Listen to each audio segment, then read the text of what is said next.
Hey there, we're Shannon and Jerry Arner, your hosts of the Arner Adventures podcast. We're a minimalist couple driven by intentional living and adventure. Burned out from 24/7 grind of running our business, we traded the hustle and bustle for something more meaningful. We parted ways with most of our belongings and moved to the coast. Listen along as we chat about life's challenges, share inspiring stories, and help you live with more intention and less physical and mental clutter. Each episode is a step toward doing and being just a little bit better for ourselves and the world around us. Life's an adventure after all. Join us for the ride. It's the Arner Adventures podcast.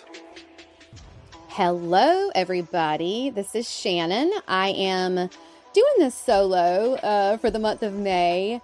We are revisiting conversations for Mental Health Month. So Jerry's taking a little bit of a hiatus and doing some self-care while I take the reins and introduce you to special conversations that we have had in the past with people who are mental health advocates, reducing stigma surrounding mental wellness, just doing really great things when it comes to mental health. And so this is our final episode in the series this month.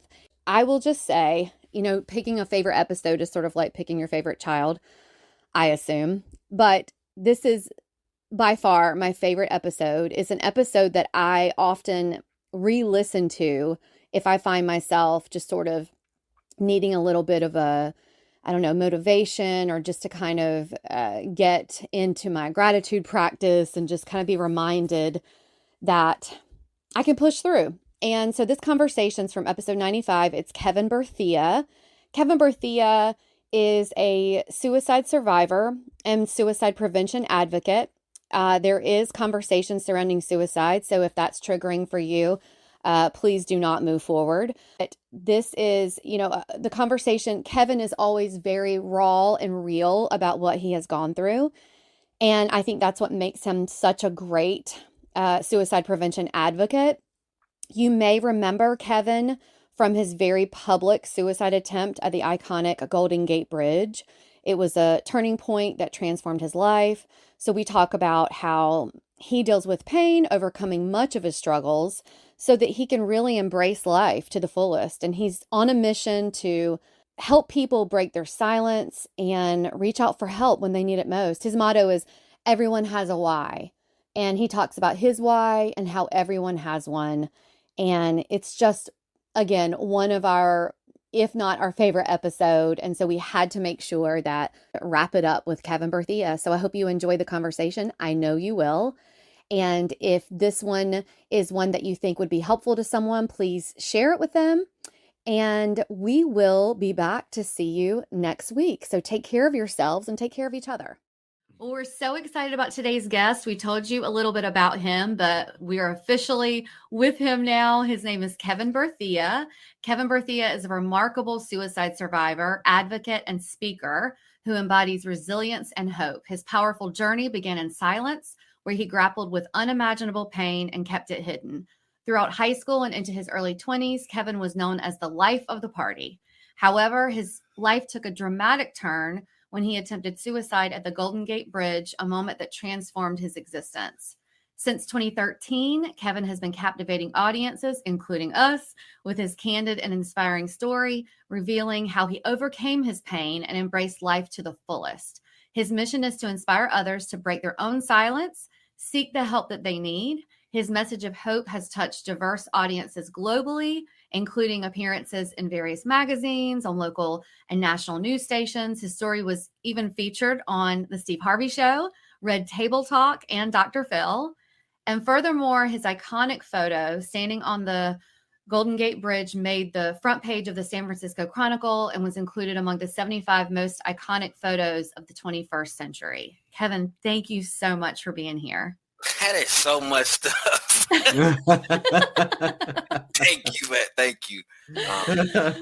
Grateful for the opportunity. Thank you. Oh no, we're grateful. Especially it would have been great anytime, but especially World Mental Health Day when this is going to be live, and we're just so excited. We told you a little bit before you came on here how we've been following your work and your advocacy for a while, and talking about that photo.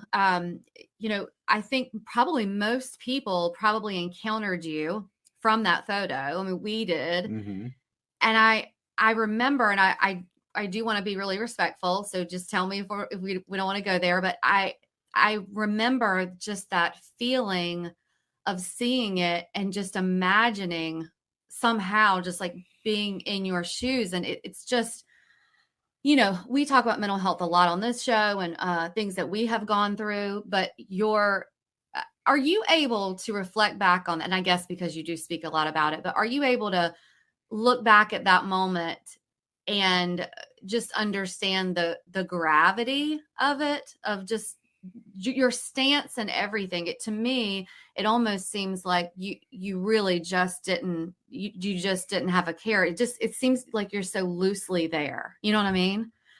Yeah, So I mean, I believe everybody has the worst day of their life. But do you have a picture? This is a picture of the worst day of my life, and I think that's the difference between me and anybody. I mean, you know, we've all had this struggling day, we've all had these dark days, but I have a picture. I have something that I can go back to and look at and say that was the worst day of my life. It was the day that the world saw me lose complete hope. You know, when a individual loses hope, that's it. You know, we can go, you know, days without eating, minutes Mhm. without breathing, but that 1 second without hope is the thing that I think that we have to be mindful of. When somebody loses that, that is when life is difficult, and life that dark, when you are surrounded and covered into that darkness and you don't see any light. And that's where I was at March 11th, 2005. I was 22 years old. I had spent my whole life lying about who I was. The hardest thing that I've ever had to do in my life was try to pretend to be something that I wasn't. And I think that we live in a world where so many people are trying to pretend to be something they are, for people that are pretending to be something that they are. it's, Yeah. this is what we do. And I think that for so many years, I didn't understand mental health. And a lot of us don't. And so that we get into triggering events, not even know what triggers are. I mean, you know, all these different things. Now, what are triggers? What are, you know, emotions? What are all these different things? I had no idea what I was up against. And so I'm just out here in the world trying to navigate, not knowing that I'm overwhelmed with all these emotions, because I had spent 22 years about lying about these emotions, about internalizing these emotions, and every emotion, every feeling I would put, you know, something would happen in my life for you know, up until that point, for like literally for 22 years, something would Mhm. happen in my life, and I would open up a door on the inside of me, internalize that emotion, close that door and slam it. And I never dealt with feelings. I never processed anything. So I had 22 years of unprocessed emotions. Imagine things that happen on an everyday thing. It's 86,400 seconds in a day. So Mm. imagine 22 years of unprocessed emotions. I mean, all that baggage, and that's what we do.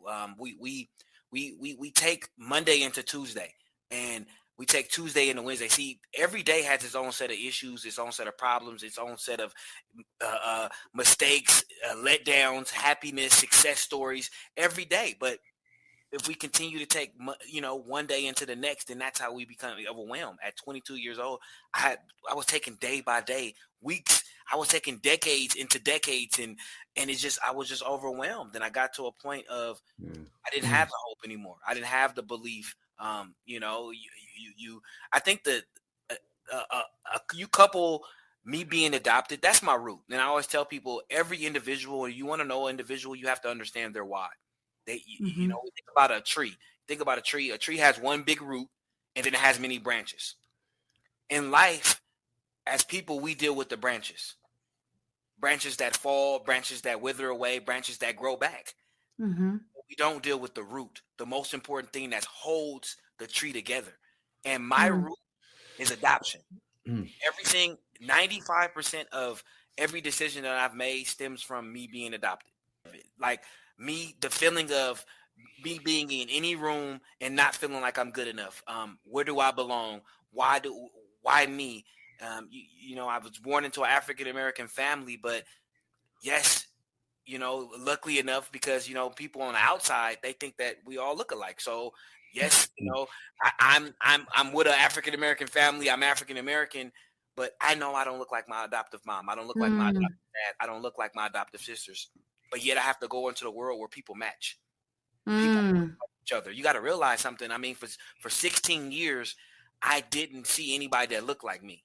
right. For 16 years before I met my biological mom, I didn't see anybody that was blood related to me. I mean, you're around people that are blood related to you every day.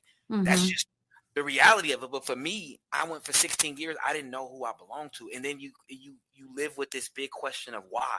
Why am I adopted? I mean, the older you get, the less you understand. When I Mm-hmm. was Mhm. younger, it was, you get confused and but the older I get, it's like, why? Like, why? The why increases and it doesn't get any better when you have kids, because then Right. then you love your kid enough to where you would like, I would never. So then your why increases, and now I'm 41 and my why is still the same, because I still Mm, understand the why of how can somebody give birth to me and give me up. So all these things, you think about, I'm 22 years old. I got all these different things going on, and at the time, I was dealing with all these different emotions, but what triggered me the most at that moment, 22, was I just was a new father. Now, I never was ready to become. We never already become parents. I mean, mm-hmm. I don't care how much practice you have. I never was ready to become a father, but it's different when your child comes premature, and that Mm-hmm. was very, very triggering. Watching her come out 1 pound, you Mm. could fit her in the palm of my hand. Literally, the 6 weeks she had to stay in the doctor, not knowing if she was going to be alive when I came back every single day. That Mm. it's not the me being adopted. It's not my parents divorcing at 13, and me dealing with the effects of having to deal with interior design of everything changing in my life. Not Yeah. like meet my biological mom at 16 and being disappointed to realize that she wasn't strung out on drugs and she didn't live on the other side of the world. She Mm. lived 25 minutes from me my whole life, and she had her own house, she owned her own job, her own apartment. That's not what set me off. That not me going through my own divorce. I mean, what really triggered me, not my grandfather dying, my most important person in my life, and not all these different things. Not those things didn't send me over. It was the fact that me being a new father and dealing with the idea that my daughter had to struggle in life. And then you couple that with me losing my job around the same time. You couple that with me and her mom going at it, and we're at Christmas time came. I couldn't even see my daughter for Christmas. My daughter's first Christmas. Not only could I not afford a present for her, I couldn't even see her. Yeah. I mean, Yeah. I want people to understand. I didn't get up March 11th, 2005 and just drive myself to the Golden Gate Bridge because like I was just having a bad morning. Yeah. Yeah. It was just the accumulation of that. I'm picturing that tree now that you said that. I'm like, every time you say something, think about this, but then that root. Were you able at that time?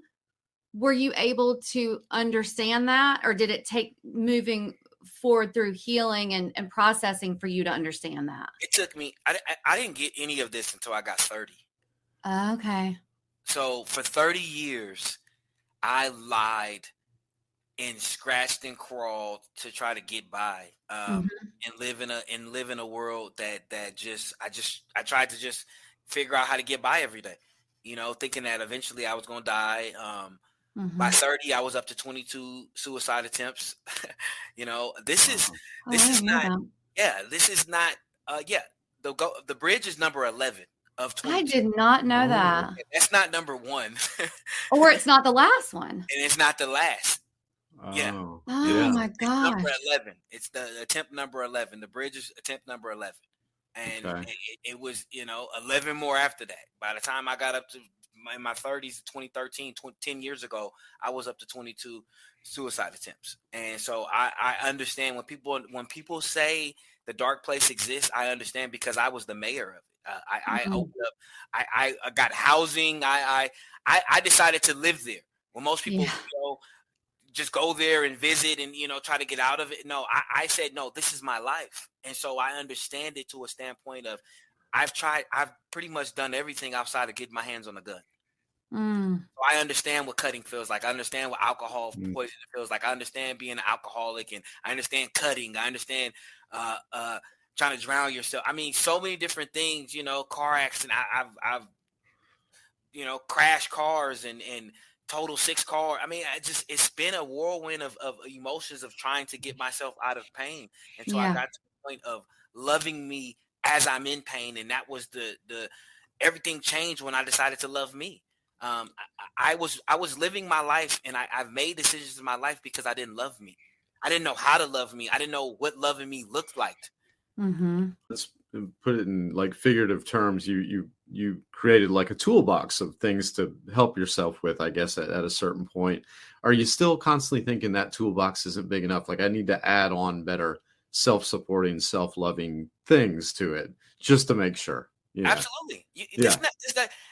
I tell people all the time, like, I'm in it.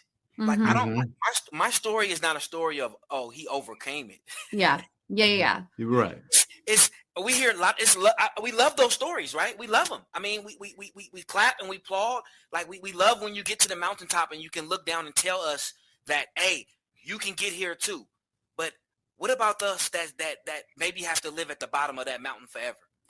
Yeah. And it's a big difference. It's a big difference because I have to speak life to the people that maybe not ever get to that mountaintop, that may have to live at the bottom and say, you know what, we have to find refuge where we're at.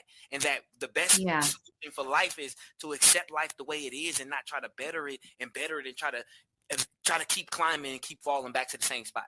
But what's more important is loving yourself just for the journey, even if it's just on the foothills of that mountain, right? We spend time worrying about the destination. Yeah. And it's the journey. It's the journey. Like, it's not, because a lot of us don't even know where we're going. So if I don't even know where I'm going, then I miss where I'm at. God, I have just a history of depression, and sometimes, that almost seems, what you're talking about, the top of the mountain, seems so unattainable. And I'm like, I don't even know what that's like. Like, it's like a constant daily struggle just to focus and just make it through day by day.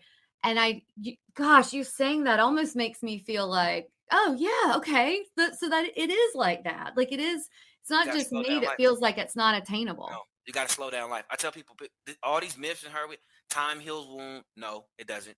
Right. When they tell people take one day at a time. No, some people have to take 1 second at a time. It's 86,400 seconds in a day. If you ask me what I'm doing next week, that means that's in a million seconds. Gosh. Oh. Yeah. Why? I can't. Let's slow down here. I'm only in control of right now. I only know what I'm doing in the next 5 to 10 seconds. Like, my gosh. Hold on. Oh, I can't. Like, that's for me. Some of us are different, but some of us I have extreme anxiety. That's why I don't ask questions. I suffer from extreme anxiety. I don't ask questions. Why? Because it creates anxiety for me. Yeah. I don't have to. I don't want to look at questions. You can ask me whatever, but I don't prepare for anything because I am a moment person, and I have to learn myself to understand that so that I don't put myself in situations that would trigger me. Do you feel like, how, and you read about it, you should live in the moment, you should be here now, all that. Do you feel like it's a positive thing that you are that way now, that you are moment by moment? Or do you just feel like it's just the way that the struggle is? Or what's your take on that? I believe it's the best place to be is in like this moment right now that I'm having with you, Shannon and Yuri. I'll never get this moment back. Gosh. It's priceless. I can't, you can pay me all the money in the world and we can't have this moment back. Yeah. And that's the good we can take from this is that you really learn to be. Yeah. And some might not ever learn that. But it's something that I feel the same way. I've lived 5 minutes at a time too. When I was younger, it used not as bad now, but like that mentality anyway. I mean, I still try to live in the moment too, but you know what I'm saying? Like you were saying every second. But I related so much what he said. And I get this way when most of the time, but I do get that way if someone says to me, well, what about this tomorrow? I'm like, I am literally taking it hour by hour, minute by minute. I don't know. So when you were saying that, I was like, God, I can totally feel that. I totally get that. But I don't look at it as a positive. Like I get overwhelmed with tomorrow. Yeah.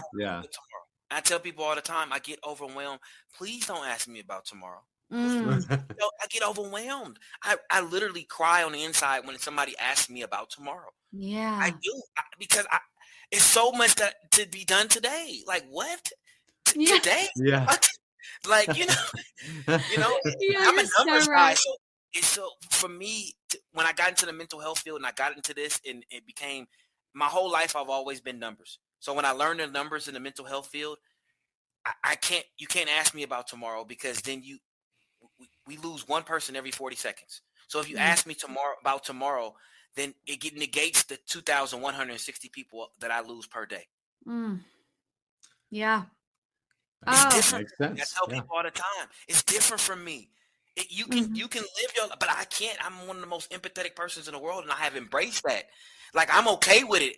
Not being like, not accepting it has caused me the most turmoil. Not thinking that I'm not going to think about the man that's on the ground in the Philippines right now. Yeah. Thinking I'm not going to think about the homeless man or the homeless family that hasn't been able to eat for weeks or days or months. Not trying to challenge myself not to think about them has been my hardest thing.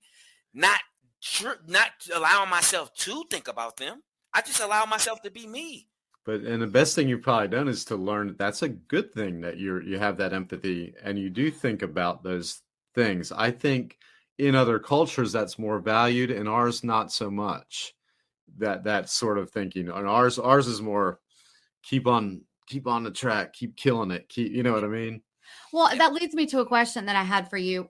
The moment you said empathy, compassion fatigue, and where you can, talk about something or have empathy for people who are experiencing what you do or have. And I guess my question to you is how is that for you? Because my guess is that you talk about this all the time because that you're an advocate. And I'm just wondering, how do you protect yourself from it? How do you, that empathy? I have to learn every day, because it's been tough, because when I first got into the mental health field, I didn't even know the mental health field existed. 10 years ago, I didn't even know it was people in the world like me. Mm-hmm. So, yeah, 15 years ago, we didn't have words like triggers and stuff. We didn't. And so now I'm learning.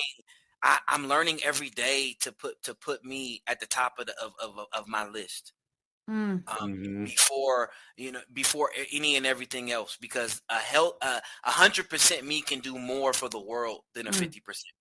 And I had to learn that. I had to learn that in order to get the best me. I have to put it in me, and nobody can.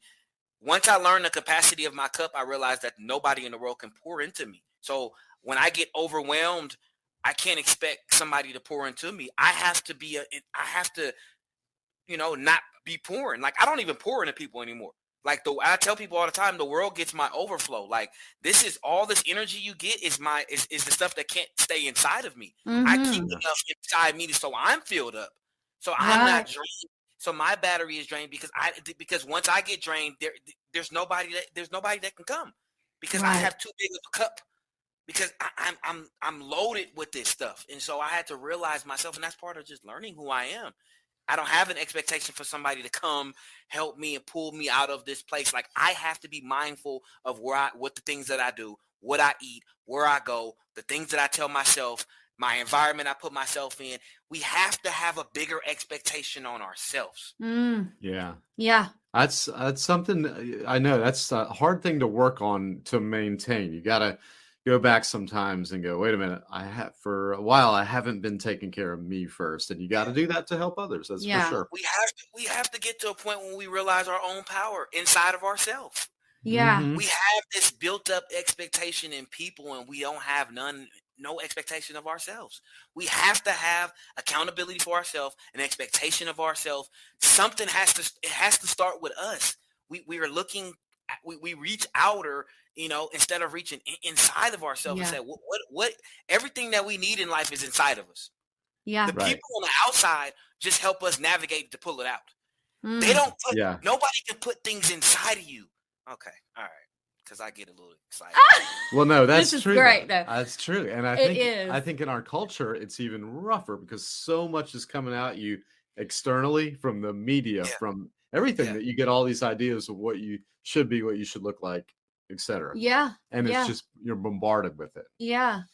The reason why I know that it doesn't matter, that nobody can put nothing inside you, is I've been to death by suicide funerals.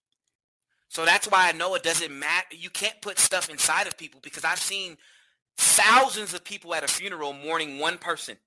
Hundreds of people get up and talk about the love that they have for that person, but that person that inside that casket couldn't feel it. Right.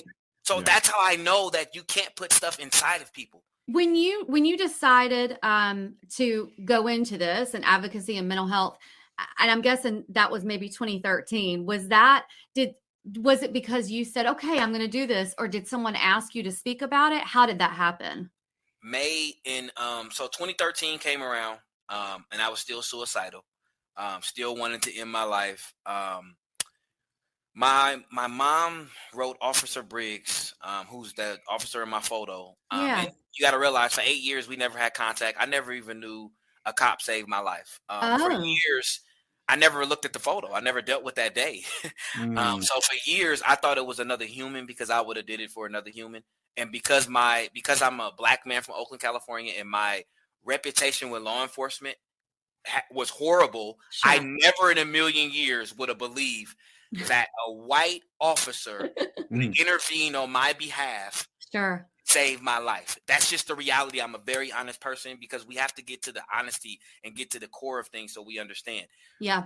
My mom wrote that officer her letter saying, "Thank you for being Kevin's guardian. Thank you for saving his life." He held on to that letter for 8 years. I don't know why. He's a weirdo. That's basically the way I can say it. 2013 came around, and AFSP, American Foundation for Suicide Prevention, they were honoring. They do a Lifesavers Award gala, fancy thing in New York every year, and they honor somebody for the Lifesavers Award. That particular year in 2013, it was for Officer Briggs. For him being the guardian of the Golden Gate Bridge, him saving, or intervening on, over 200, so with other people. Yes, it was. Yes, Officer Briggs has saved or intervened over maybe 200 over the last over his career or something. So for a Lifesavers Award. So they were reaching out to him to see if somebody can present him the award. He thought about my mom because of the letter. And so they reached out to my mom. He went up to my mom, drove out to my mom, I guess, or whatever. And I don't know anything about this, because I told my mom when I found out that that photo was front page of the San Francisco Chronicle, we're not talking about this day. So for 8 years, I didn't talk about that day. I didn't deal with that photo. So when Briggs reached out to my mom knew that I wasn't going to talk about this photo. And my mom didn't want to fly because she, been dealing with some stroke and different things. So she's not flying. So I don't even remember what she said. She just convinced me enough to get on a plane to go to New York. We don't even know I don't even know what it was for. I just know I was getting on a plane to go to New York, and I didn't find out until I went to New York exactly why I was in New York. Wow. I got on the plane, suicidal and all. But it was like a free trip to New York. We called it the Big Apple. It was. Yeah. Everybody wants to go to the Big Apple. As a kid, you see it on TV, and it's just like, why not? I don't have nothing else going on. I get out there, and when I get out there, I find out the radio station. And when I get to the hotel room, is reaching out to me. So I'm going to tell them, like, hey, I'm not my mom. And they reach out to me and they leave me a message that said, we want to talk to you about your 8-year reunion with your first responder. And I said, my 8-year reunion with my first responder. So I said, let me call you right back. I called my mom and I said, Mom, why am I here? She said, oh, you're going to meet the man in the photo. Oh my God. And that's the first time you had talked about it. It's the first time we have talked about it. Wow. I'm in New York. I do an open interview on the radio, no dead air time, live on the radio. They talked to me about my events leading up to March 11, 2005. I've never talked about this day in my life. Mm-hmm. Oh my gosh. That prepared me to meet him. I get into the Columbus Circle. We meet. We shake hands. And when I shook his hand, it was like something in my life changed. I shook his hand, and it was the first time. First of all, it was the first time in my life that I was around. I shook a cop's hand, and then he didn't smell like a cop. He didn't look like a cop. See, you got to understand, my idea of what a cop is all bad. Like everything about what the media portrays of how African Americans look at the police is true. Yeah. I'm going to let you know, we don't talk to the police. We don't affiliate with the police. We don't look at the police. There's no relationship. Sure. Yeah. At all. And so shaking this officer's hand, it changed. And I remember he had his captain with him. And his captain, we walked over to where his captain was. And I shook, his captain's hand. And I'm like, these are cops. And I couldn't believe that there was cops. And I remember his captain said something like, man, we got to get on stage pretty soon. If I would have known we was getting on stage, I would have had another shot. This is what happened. When he said that, something on the inside of me said, wait, you guys are human? We don't realize as citizens that when cops, law enforcement put on a uniform, they're still people. They still got goals, dreams, families. Like I forgot. So we get on stage and we talk, and Briggs gets up there, and the Yahoo documentary goes up, and I remember this photo that I hated to look at. I only saw it twice. I saw it the time that I got out the psychiatric hospital. I saw that it was front page of the Chronicle, and then the next time I saw it, my ex was using it again in child custody hearing, making it seem like that I would do something to hurt my kids. So twice in 8 years, I saw this photo twice. The third time I'm seeing this photo was in New York. It's plastered on a jumbo screen, and I remember the audience goes, and I look at the photo, and for the third time, say 3 times the charm, I look at the photo, and I accepted it was me in the photo.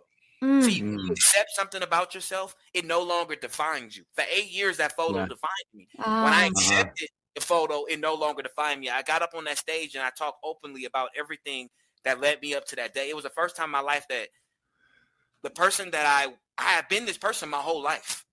Right. But hit this person from the world. It was the first time that I was Kevin. Wow. It was the first time in my life that I was open, honest. I was vulnerable. I was sensitive. I wasn't hiding my emotions.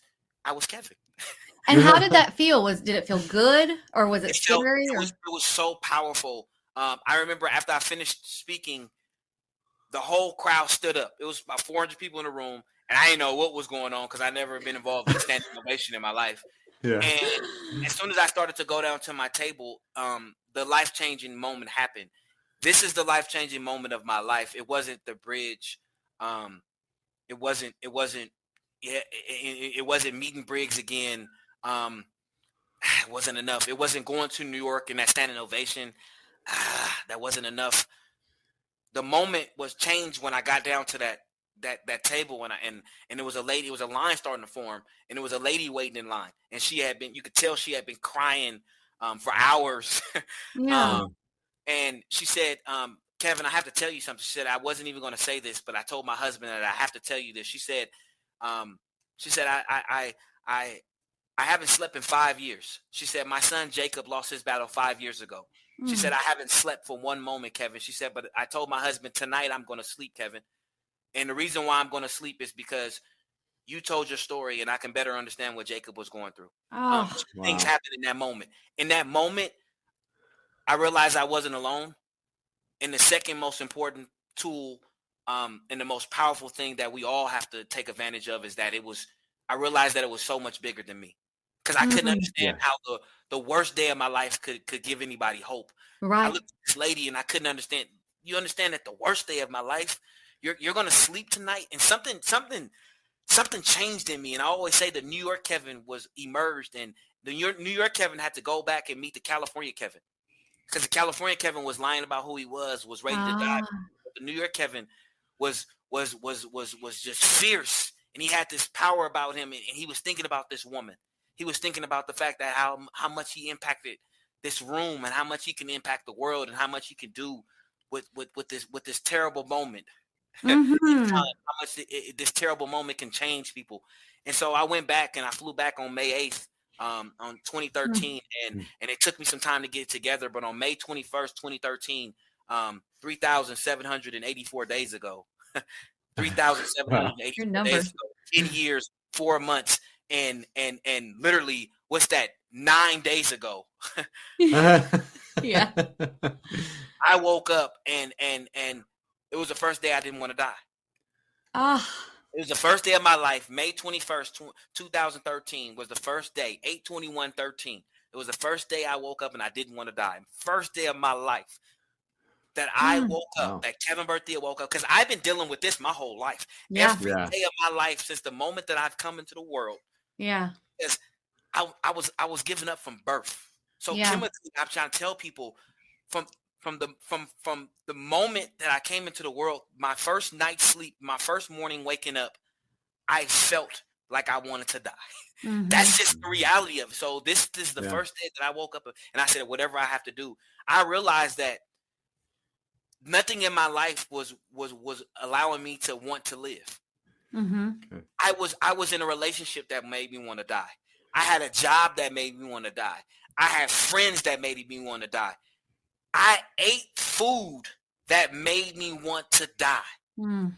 I Yeah. had to change everything. See, when we're in this dark place, we'll just mirror that dark place that we're in, and everything will come. And see, the one thing about that dark place, there's no time in that dark place. I tell people all the time, the reason why there's no time, there's no clocks in casinos is they want to lock you in there. Yeah. Mm-hmm. They want you in there. They don't want you to worry about time. The dark place is the same place. It's no clock in there. We don't know 10 years went by. We don't know 2 years went by. We don't know 2 hours went by because we're in that dark place. And I lived in that dark place for so long. When you said you were the mayor of it, I was like, wow. Like I lived there. Like I figured out a way that there was no point. It wasn't about the light at the end of the tunnel. I realized that the tunnel was my ground, my resting ground. yeah. The light at the end of the tunnel is not the illusion. The tunnel is. We are the light. See, we're looking for something that we are. Mm. There is no light. It's because we're seeing the reflection of what's inside of us. Mm. And the reason why we can't see it is because we're in that dark tunnel. And sometimes we have to realize that's why we have an expectation of people. That's why it's important for you to accept who you are in the tunnel so the right help will come. And you won't think that, you'll realize the help that you need. As long as you don't accept who you are and love yourself in the tunnel, then you'll constantly allow the right help to just keep passing you by. Right. You'll live in the tunnel forever. I have heard you say everyone has a why. So that day that you woke up and you said, okay, that was the first day you didn't want to die. What exactly was your why? To get your story out? Was it what was it? Or was it you? Like you had finally accepted yourself and that was your why? I'm my why. I no longer have a built-in we have a built-in expectation of stuff to happen in order for us to have happiness. The moment my eyes open, I'm good. Mm. I don't need anything else to happen. I don't need my whether my bank account was the same from the night before or last, whether people smile at me or not, whether somebody notices me, acknowledges me, whether I get whatever I decided to get or didn't get, the moment my eyes are open, I'm good. Mm. That's the expectation from me. I realize I'm my why. I'm my why because if I wasn't my why, then I wouldn't be alive. Yeah. Right. Do you always have the image of the tunnel too in your head, like you were talking about? I always have that. Because I think that's powerful. It's going to stick with me. I live in the tunnel. I live there Mm-hmm. because that's the reality of what we deal with. We have every individual is one triggering event from living in that tunnel. I believe that. Mm-hmm. Yeah. We have to understand that we have to always see light because we are it. I love that analogy. I do I too. really do. I do That too. will stick with me. That's a neat way to look at that. Yeah. Helpful way. When, we talk a lot about the stigma of mental health and I think we talk about it a lot because the more you talk about it, the less it will be, hopefully one day. It sounds like when you got on that stage, you just, it came out and you were like, okay, I'm talking about it. Then from that point forward, were you ever nervous, hesitant, or anything to talk about it? Not nervous. I just had to, over the last 10 years, I had to realize that, Kevin, you're not a speaker. I think you are. Give the world your heart, because a lot of times in the beginning, I was trying to format this and try to make it, and it was just like, no, just give the world your heart. Mm-hmm. And from then, it's just been, I'm never, the anxiety comes from the moments, like, the technical stuff, like, am I going to log on right? Or, sound check time, not actually on stage. There's never nerves. I could do this in front of 1 billion people. Yeah. Wow. I can stand in front of, I wish I could put every broken person in the world in one place and really just tell them how important they are and that they're if insignificant things that they've done in their life that they think they're insignificant by are and they're holding their standards by these things. It's like, no, you're not defined by those dark moments. You're not defined by your mistakes. You're not. Yeah. You're who you are is everything that is instilled inside of you. You're still able to become that, no matter what you've done. It's no trajectory on when you're going to make your success. Like, everybody can't be successful at the same time. There's so many things I want to tell people, because we get into these moments and we feel so alone. There's nobody in the world that's dealing with something by themselves. There's somebody else dealing with the same thing at the same time. But the problem is, because they don't look like us, because they don't have the same religion, because they don't have, the same background in us, we think that we're alone, not knowing that it's somebody somewhere in the same situation as us, dealing with the same thing. And your definitions of what is successful, ours has changed radically. So we don't reach for those same things. Yeah, we used to be that. Anymore. And we had a big life change. And a lot of it was just the branches. That's what it was. It was like the branches, when you think they're just catastrophes. And then you get to the root of the problem and you realize you're living this inauthentic life, which is what we were doing. Success ebbs and flows. I mean, some days it can be, if I get something good out of the garden, man, my day is made. It's the smallest things. Because we live in a world that we're so used to, like, success is brushing your teeth. Yeah. Mm-hmm. Somebody somewhere couldn't do it. We forget.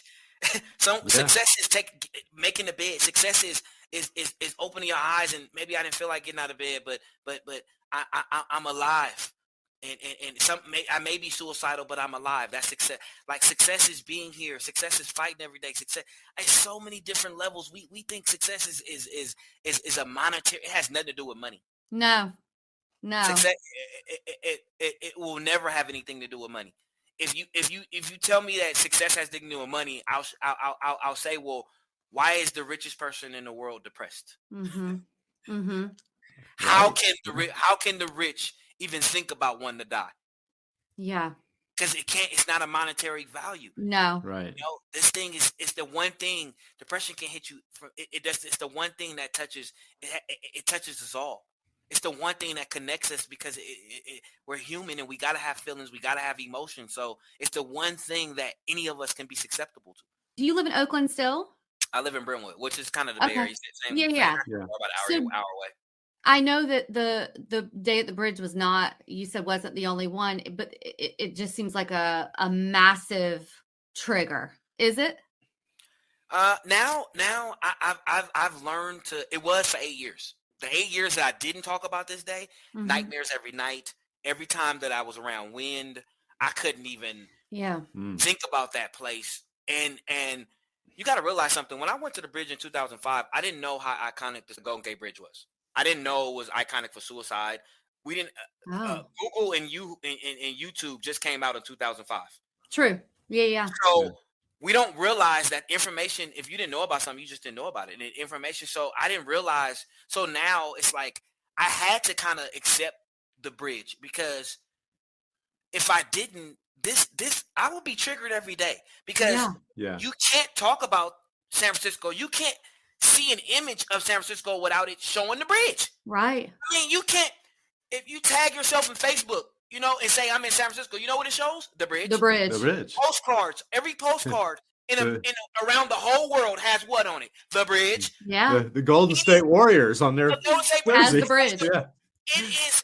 You can't get around it. I'm thinking for you, Kevin, to me, that's how we found out about you. So then it's like that becomes your almost trademark. Like, I feel like it's your life. I had to accept it and realize, Kevin, you're the bridge guy. You will always be known as why? Because for one, you have a photo. Yeah. Out of all the people in the world, that you are a representation of hope. Like for me as a believer, I get to be something. I get to be a representation of something that's way beyond me. Yeah. People get to look at that and say, "Wow!" And I get to say, "I went to the bridge for you already. Now let's work on the things that need to be in place so you don't ever have to go." I tell people all the time, I went there for you. I didn't just go for me. I went there for you. I went there for that person in 10 years that's gonna want to go. I've already done it, and now here's a picture to show you that not only can you go there, I went there, but you don't have to go there. that your dark moments don't define you. It's so many different things that I can show you out of this one picture. Yeah. That anybody in the world can be any one of us Kevins. Anybody in the world can be that officer. Anybody in the world can be me. I know you've said before, I either read it or heard you say you just didn't go to the bridge before that. So what do you think it was? Like, I'm a believer and I think everything happens for a reason. And so in my mind, I'm like, well, there must've been some iconic plan for that. But why do you think you decided the bridge? Like, why that with the other attempts you've had? And listen, for me, in a faith standpoint, I will never understand that why, because his why will always be bigger than my why.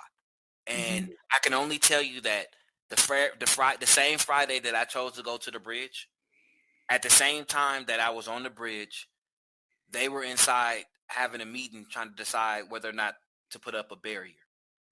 Wow. Everything will always be bigger than us.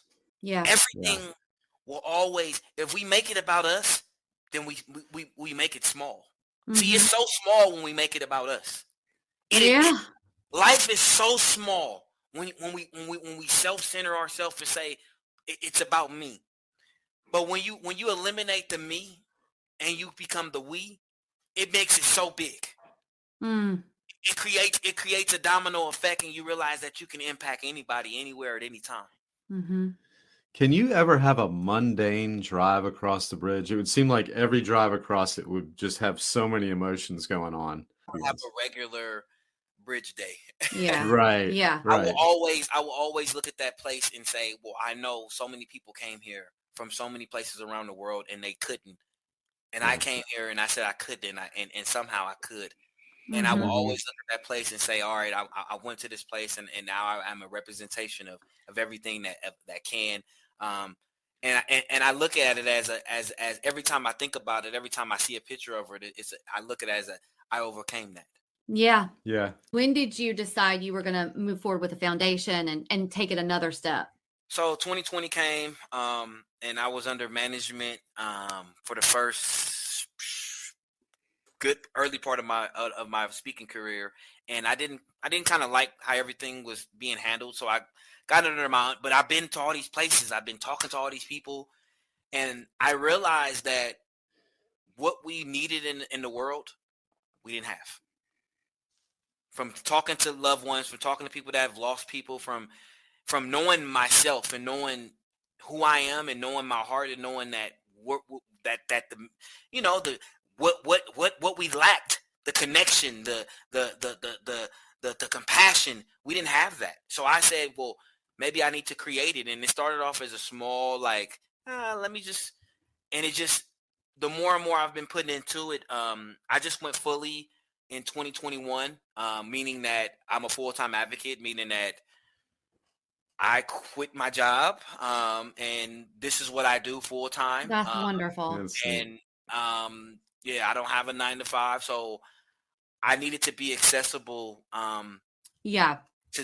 Because I had a vision. I had a vision that we live in a world, and I know that I'm 41 now. I plan to put in another 50 good years into this field. But I know that in 50 years, we still won't look like what I want it to look like. So I understand that the work that I'm doing, I'll never see. Yeah, it's coming because almost like the more you know, the more there is to know. Like you just yeah. But you have to understand. You have to get that. You can't come into the mental health field thinking that you're gonna just change everything so fast. It's gonna take so much time because we're still living. We're still in a 1970s system, and we're still handling things. We're still asking questions that we would ask in the 70s to people in 2023. Yeah. So it's a lot that has to be unchapped. There's a lot that we have to fix. And so I'm not expecting, but what I will tell you is that my son's kids will see change. We'll see the change. I know my great grandkids will grow up in a world where they're able to not have to wait 2 weeks to get clinical help. Yep. I know, I believe in this. And people say you got to be crazy. No, you got to be crazy not to believe in it. You got to be crazy to believe that that it's okay that the world's going to be like this forever. So Right. And they just keep cutting funding I will from it. never, but no, I believe in a world that understands that the root is mental health, and that until we pour everything into mental health, we will constantly see man kills 19 at movie theater. Yeah. Woman drowns her 5 kids. Until we won't deal with the why. Yeah. And until we deal with the why and understand that, what were those people dealing with 6 years ago, 6 months ago, 6 days ago, 6 hours ago, 6 minutes ago? Until we untap the why, then we will always live in a world that will just deal with the what. Oh, I like that. I know. I want to get to your fast 5 questions. It's just like this or that. It's just to get to know you a little bit better, a little light. Yeah. Now for the fun stuff.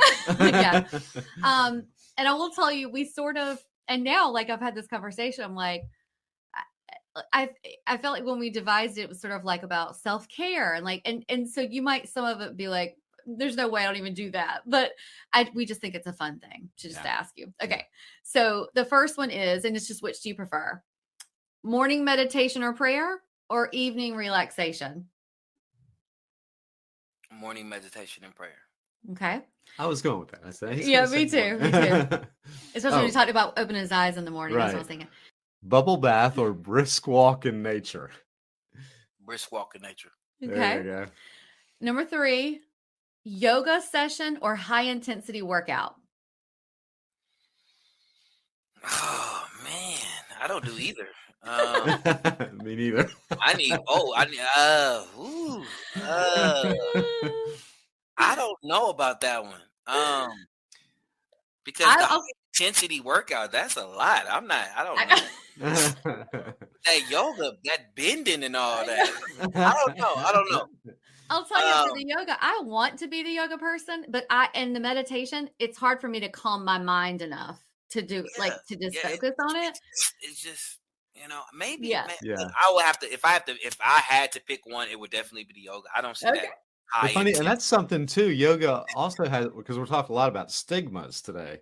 Yoga, there's still a little bit of a stigma, I think, with men doing it, which I wish there wasn't, because I think in a way I go, well, I'm not supposed to do yoga. I think that we spend time worrying about the physical positioning, instead of the mental positioning. Yeah, probably. Yeah, you see a picture of it. We're like, I'm not doing that, and it's but I don't think we realize that when you put your body in a position, it allows your mind to relax. That's what yoga is. That's what I had to realize. Like I did some research, because I was trying to understand it, and I think that we don't realize the positioning. It's a strain that comes off of your back that allows the weight to. So your brain is able to breathe more, and it's all for a reason. It's not like to put you in some awkward position to like make you look stupid. Like, no, it's like this position, and somehow they figured out, and then in this position, and like oxygen gets to your brain, and you're able to. It's like it's all for a reason. It has a why. That's true. That's a why. It's pretty neat. Journaling thoughts or chatting with a friend? Oh man. Journaling thoughts. That's me too. I like. Do you journal currently? I do. And little tidbit, we have a little what is it called? Theft thing going on in here in the Bay Area. I don't know. It's real bad out here with people breaking in cars. So I got my car broken into a couple of months ago. I was at a mental health summit, and in there, and I don't know why, because I never put it in my backpack, but in my backpack was my journal from May 21st, 2013. The journal that I started from the day. So I've had to start a new one. Yeah, it took me days to kind of get over that. So yeah, when you ask me about journal, I still write down because my thoughts are valid and important, and sometimes they can't get out. I can't articulate them in words sometimes. Yeah. And so it's good to express them and write them down, because my mind will tell it my mind is say it a different way when I write it than when I say it. That's how I am, Kevin. Yeah. Yeah, it's valuable for me too, because if I'm chatting with a friend, it's just going to end up all being surface level stuff. I'm not going to really and I'm going to go, what are they thinking of this? And it's like a whole thing. It's too much. It's too much. It's too much. Yeah. Okay, number 5, and this is just super important. Ketchup or mustard? I've never had both. I've never had either. And you know what? Listen, I know this is going to sound weird. But I know, listen, I've never had ketchup or mustard in my whole life. So I listen. You were joking. I know it's a lot about me that people be like, there's no, I said, listen. That's the first time anybody's ever answered that way. I like what I like. I've been a barbecue sauce guy my whole life. Okay. Gotcha. So that goes on everything. I don't even know. I got traumatized when I was a kid, and I'll never forget this. I was at Disneyland. This is why I'm telling you this is serious. This is a true story. Okay. 6 years old, I was at Disneyland. I'll never forget this. And it was a lady. She had French fries, and she had the squeeze bottle, and she just kept squeezing the ketchup on. And I never forget. So from every time I think about ketchup, I think about that lady who put that pool of ketchup on them French fries. And so I've never had ketchup. And mustard is just, it's yellow. So I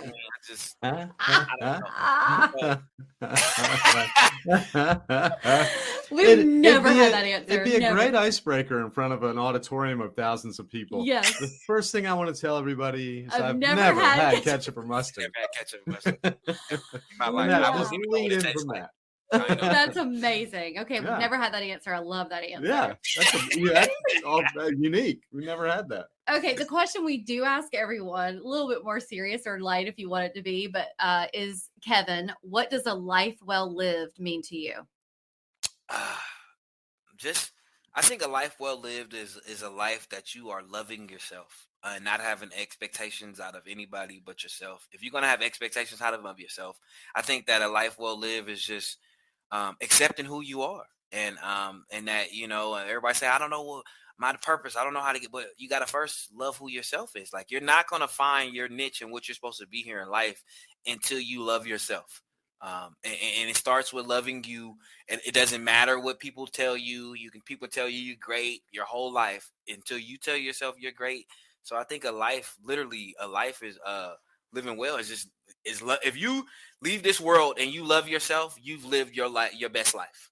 I think that's the best thing you can do, because we live in a world where so many people are trying to be so many different things to gain attention and love for so many different people, and they don't even love themselves. Like, I don't want love from somebody that doesn't love themselves. Like, I that's what reality. That's the world where we at in the world. Like, we live in an expectation. People want love from people that probably don't even love themselves. Yeah. Yeah, that's as good an answer as I could even want to hear. I agree. And I'll tell you, I've gotten a lot out of reading the things about the self-love movement. I think gets a little bit of a bad rap sometimes. People think it's a little hokey, but I've gotten a lot out of it. I really enjoy reading things, self-love oriented things. It's really been helpful to me. And for you too, I can tell. So, yeah. I'm selfish. I tell people all the time, yes, I'm selfish. Yes. If you want to deem it as selfish, yes. I know. Because my life, I have to believe that my life is more important. I have to.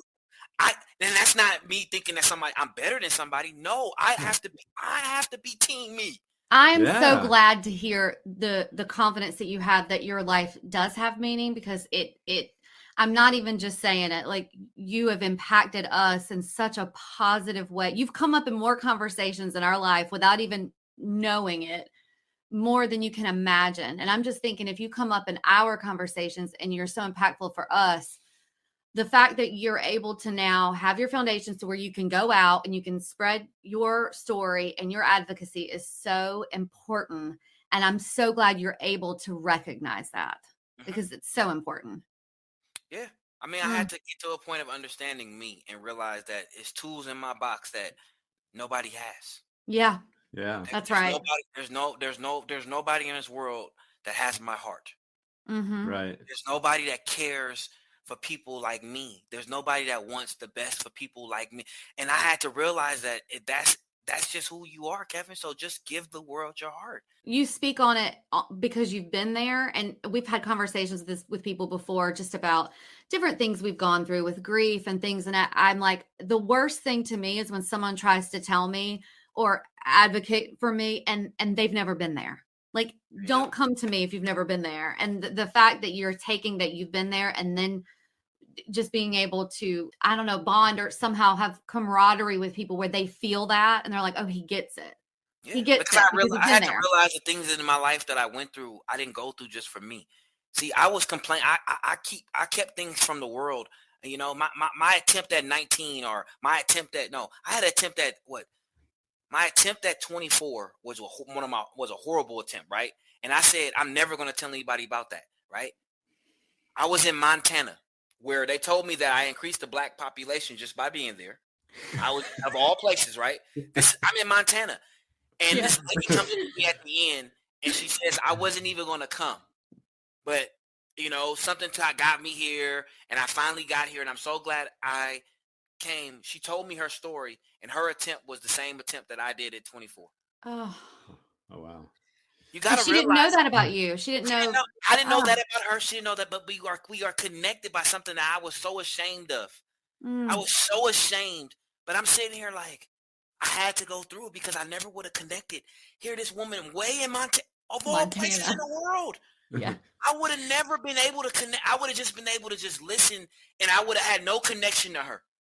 Yeah. But because I had a connection, I was able to talk to her, get her phone number, keep up with her, check on her for about a year. And now she went on, had got married, had kids, but it started with a simple connection. Mm-hmm. It started with me not lying about the place that I was. It started with me loving myself for the things that I've done. Mm-hmm. Yeah. Oh gosh, this has been so great, Kevin. I'm so appreciative of your time and that you are so, I think it's vulnerable. I think you're very vulnerable to continue talking about it. And I just love that you're so real and authentic, because that word gets thrown around, but you really are. I mean, I just appreciate it so much. It really threads through a lot that we do at podcasts and what we do away from the podcast, even just in our daily lives. Yeah. And, this is really impactful. So getting your viewpoints will help us. And I hope we offered some things that might help you. Absolutely. All that kind of thing. I am always going to be a sponge. I will never have, I take something from everybody because we all have something to give. We need to make sure we tell the audience how they can find you, and we're going to link it down in the show notes. Sure. I'm on all social medias. My Instagram is Kevin Berthia Foundation. I'm on Facebook, Twitter, and TikTok under Kevin Berthia. You can Google my name, and literally all my information pops up. Some videos out there, and I'm around. I always tell people, if you need help, if you're struggling, you don't have a therapist, you're looking for a clinician, you don't know where to start, I'm available. Inbox me, send me a message. I'll send you my phone number. I tell people I'm around. Like, you can't say you're alone anymore. Nobody will get it. Okay, I'm right here. I get it. Yeah. So, I always say there's no sense of me being the mayor if I can't help my city. Oh gosh, we're gonna link all that down, and we're gonna put your foundation down there so that people know how they can continue your advocacy. Thank you so much for being here today. It means the world. Absolutely, I appreciate you.